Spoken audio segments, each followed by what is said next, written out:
Okay, after checking out, I just go to the apps and wheel key. Look here, wheel key. And I have already configured some keys. I just press the key on the wheel control here. Let's see the plus key. And then it shows me that I press the plus. When you first configure the unit, you don't have anything. So when you press plus, it will open this menu here.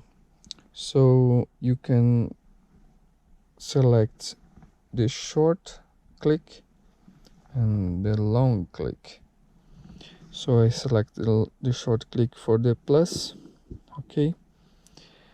After you configure all, just save it and let's test it.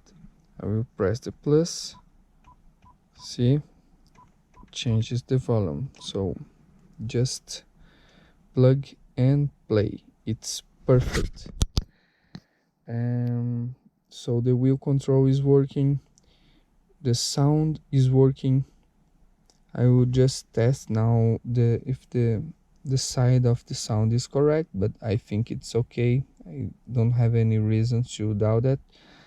So I just will place everything here and put the unit back on the hole.